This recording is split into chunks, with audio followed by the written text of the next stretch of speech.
power in AC circuits. AC کې چې د power consumption او د power حسابي کنه او موږ study کوو. نو power in AC circuits AC د پاره د موږ سره سورس سي او AC generators وي چې هغه موږ AC current راکړي او څه انرژي به سٹور شي په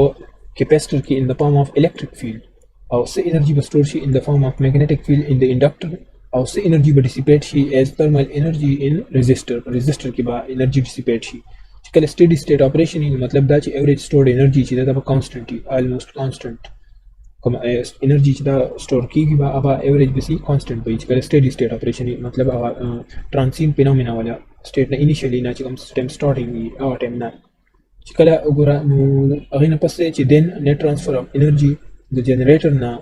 resistor ته transfer of energy وسی چې کوم ځای کې energy dissipate کیږي دا د پر equation چې دا دی چې P equal to I square R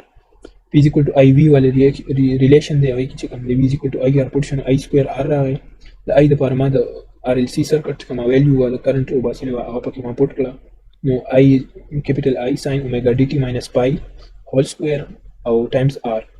چې کله دا square ورته ورته شنو P equal to I square R sin square omega dt minus pi دلته کې چې د sin square value ده چې کله د sin theta او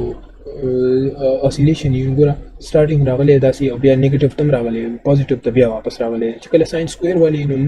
بیا موږ سره صرف value c پوزټیو وي نو oscillation ته ګورئ چې half چې د پوزټیو بیا again plus نو دا چې کوم لاندې curve دی هغه again بر راغلی ټول فارم دی هغه شانتي د sin square والی دا دی چې بره پیک چې دی ټول پوزټیو سایډ ته راغلی دی نیگیټیو والی پکې نشته. چې کله one cycle complete پورا cycle پورا شي نو sin theta چې دا وسی دا 0 شي مطلب closely to 0 cycle چې چونکه complete شو کنه بیا again approximately theta چې دا sin theta دا 0 شو او average value of sin square the sin square چې کوم average value that is half 1/2 دا ګوره چې کله complete cycle په پورم شو again چې د تاسو سره صدا half value برازي ځکه چې دا sin square ول ټرم دی او always چې د half ده چې کوم value ده څومره دا چې plus 1/2 ولې سره دا چې کوم او دا بر چې دا 1 شو کې چې کوم 1 والے دی دلته کې 1 پور راغلی دا چې کوم نیگیټیو والے دی هغه دلته کې ګور نیگیټیو کې دلته sin square کې ټول پوزټیو راغلی مطلب sin square کې سره پوزټیو والے ټرمز کې راغلي دي. وګوره د shaded areas چې دی هغه plus 1/2 مارک دا چې کوم shaded areas دي دا سړي دا plus 1/2 او دا چې کوم لاندې دا چې دا څه دي کنه لاندې دا unshaded دی او هغه چې د ام په بر راغلي دی پوزټیو او shaded areas تر رسیدلي دي دام shaded شوی وسره دا چې کوم سکوير والے د پاغي ډایګرام کې وګوره P average ما سره بسره شي P average equal to I square R divided by 2 ولې چې دا چونکه دا sin square دا ټرم چې د تینه ما سره صرف 1/2 راغلی sin square theta so د omega dt minus pi د تمو چې theta او دا ما سره half value راکې 1/2 پکې پټ شو I square R by 2 راغی is equal to I divided by under root 2 whole square is times R دا 2 چې دی نو دا is equal to under root 2 multiply by under root 2 دی نو under root 2 لیکو square ما واستو ما سره به واپس دا ویلیو راشي نو ګوره I divided by under root 2 چې دی نو دې ته ما وی چې دا څه شي دا د ما RMS root mean square value of current دا ازما I RMS دی نو دا in terms of RMS چې د پټ کوم root mean square والا نو هغه ما سره شي P average power is equal to I RMS square times R دا چې د زما سره average power لپاره equation نه وي. RMS values of voltages and EMFs for alternating current چې نو ما سره راځي چې V is equal to V divided by under root 2 similarly the EMF لپاره چې RMS is equal to E divided by under root 2 دا ما سره د voltage او د EMF لپاره respectively راځي. د AC instruments چې دي نو هغه ammeters او voltmeters یا چې نور کوم devices دي د معیار کولو لپاره هغه مو calibrate کو څه لپاره to read IRMS VRMS and EMF RMS چې دا موږ معیار کې زیاتره څو کم یو کوانټیټي RMS والا روټ مین سکوير والا کوانټیټي ځکه چې دا زیاتره موږ ته دا شو کې او کیلیبریشن هم دي سره شوی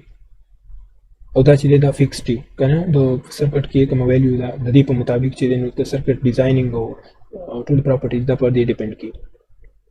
نو ګوره فرام اوهم لا V is equal to یا E is equal to